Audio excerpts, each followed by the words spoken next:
જય ગૌ માતા મિત્રો, તમે જોઈ રહ્યા છો આજે આપણે વાત કરવી છે કે આંકડાના ફાયદા વિશે. આપણે જોઈએ છે શેઠે ભાવે કે ઘણી બધી જગ્યાએ આપણે આંકડા તો જોતા જ હોય, પણ ઘણા લોકોને છે આંકડાના ફાયદાની જાણ હોતી નથી. ઘણા આપણે જોઈએ છીએ કે જેઓ પ્રાકૃતિક ખેતી કરે છે, એટલે કે ગાય આધારિત ખેતી કરતા હોય એવા ખેડૂતો તો આ આંકડામાંથી આપણે જોઈએ તો ઘણી બધી દવા બનાવતા હોય છે. જેમ કે જીવામૃત છે, ઘણી બધી એવી અન્ય ઘણી બધી દવાઓ છે. આપણે જોઈએ છીએ આંકડાનું દ્રાવણ બનાવતા હોય છે. આંકડાના ફૂલ છે, એક તો આપણે જોઈએ આંકડાના ફૂલ છે, પાન છે, એ આપણે હનુમાન દાદાને પ્રિય છે એમ કહેવાય. પણ આપણે વાત કરીએ કે આ ખેતીમાં છે એ આંકડો આપણે કેટલો મહત્વનો રોલ ભજવતો હોય છે, તો આપણે વાત કરીએ કે આંકડાના પાન છે, ફૂલ છે, અને આંકડાની મેન તો આપણે ડાળીઓ જોવે છે આંકડાની, તો આમાં પોટાશ છે આપણે ભરપૂર હોય છે. જે આપણે આપણા મોલમાં એમ કહેવાય કે જે આપણે મોલને એમ કે વધારવા માટે આપણે જે ખાતર નાખતા હોય આપણે મોલમાં, તો એની જગ્યાએ આપણે આંકડાનો બોવો છે, આંકડાનો બોવો બનાવી અને એનો આપણે ઉપયોગ કરીએ તો આપણે મોલમાં છે સારું એવું કામ કરતો હોય છે. કેમ કે આપણે દાળ જોઈએ છે, એમાં દાળમાં ભરપૂર પ્રમાણમાં પોટાશ હોય છે. તો આપણે જે રાસાયણિક ખાતર અને દવાનો ઉપયોગ કરીએ છીએ એના કરતા પણ આંકડો છે એ ફાયદાકારક છે.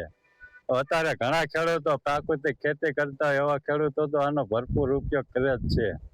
જે પાન છે અને ડાળીઓ છે એનો બોવો બનાવી અને તેની ખેતીમાં ઉપયોગ કરતા હોય છે, અને સારું એવું રિઝલ્ટ મળે છે. એમાં આપણે જોઈએ છે કે વધારે અત્યાર તો કમોસમી વરસાદ પણ થાય છે, અને વધારે વરસાદ થયો હોય તો આપણે જોઈ કે આપણો મોલ છે એ પીળો પડી જતો હોય છે.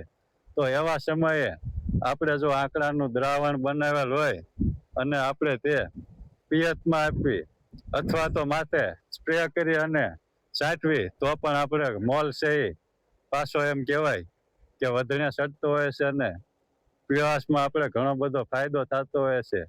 એટલે કે વરસાદમાં આવી ગયો હોય તો એમાં પણ આંકડો છે એ ઘણો બધો ફાયદાકારક છે. અને ઔષધિ રૂપી આપણે આંકડાની વાત કરીએ તો આપણે આ પાન છે આંકડાના, એ આપણે ક્યાંય પણ હાંધામાં દુખાવો થતો હોય તો એમાં આંકડાના પાન છે. અમુક લોકો તો આંકડાના ખીરનો પણ ઉપયોગ કરતા હોય છે, અને આંકડાનો આપણે ઉપયોગ કરવી હાંધાનો દુખાવો હોય તો આંકડાના પાન છે તો એને ગરમ કરી અને આપણે જ્યાં પણ દુખાવો થતો હોય અહીંયા આપણે આંકડાના પાન બાંધવી તો આપણને દુખાવામાં છે એ ઘણી બધી રાહત થતી હોય છે. અને ઘણા લોકો તો આનો ઉપયોગ ઔષધિ રૂપે કરે છે, તો આપણી પાસે પૂરતી માહિતી હોતી નથી. તો એટલા માટે હું એવા લોકોને તો હું કહીશ કે આપણે માહિતી ન હોય તો આપણે અન્ય લોકો પાસે, એટલે કે ડોક્ટર પાસે, જેમની પાસે જાણકારી હોય એમની પાસે જ માહિતી લઈ અને પછી જ એનો ઉપયોગ કરવો જોઈએ. જેથી કરી આપણે અમુક સમયે આડઅસર પણ થતી હોય છે. તો આપણને જાણકારી હોય તો એનો ઉપયોગ ના કરવો જોઈએ. પૂરી જાણકારી હોય તો જ ઉપયોગ કરવો જોઈએ. અને આપણી પાસે માહિતી હોય તો આપણને એ છે ઔષધિ રૂપિયા કામ કરતો હોય છે. અને ઘણા લોકો તો આંકડાનો એમ કહેવાય કે આંકડાનો પણ ઔષધિ રૂપે ઉપયોગ કરે છે. તો આપણે એમ કહીએ કે આંકડો છે એ પૂરેપૂરી આપણે પાનથી લઈ ફૂલ છે, ડાળીઓ છે, આંકડાની બધી જ વસ્તુ આપણે ઉપયોગમાં લઈ શકીએ છીએ.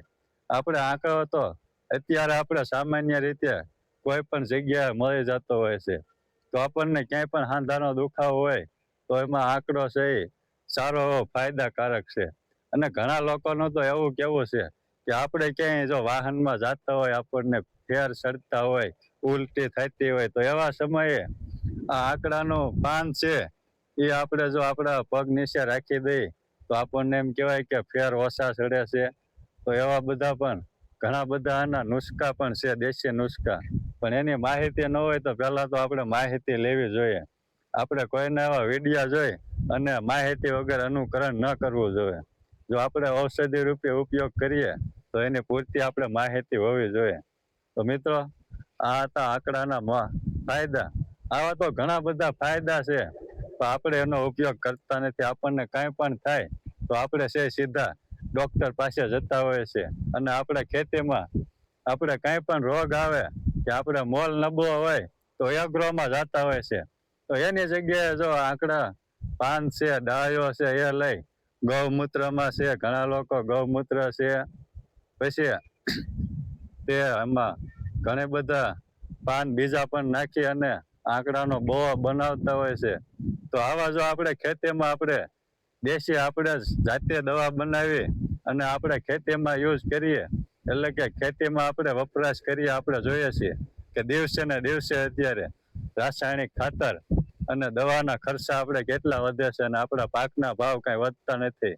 તો આપણે ખેડૂતને છે એ ખર્ચો બધો આપણે પાકમાં ભાવ કઈ સારા મળતા નથી. અને જે પણ થાય છે એ આપણે દવા ખાતરમાં બધું જાય છે.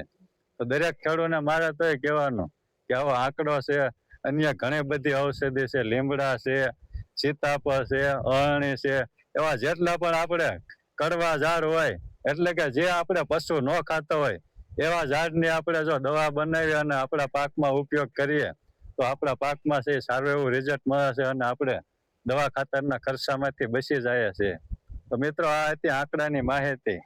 આપણે હવે નવી માહિતી માટે મળતા રહીશું. તો આજના વિડીયોમાં બસ આટલું જ. મળીએ નવા વિડીયોમાં નવી માહિતી સાથે. જય ગૌ માતા.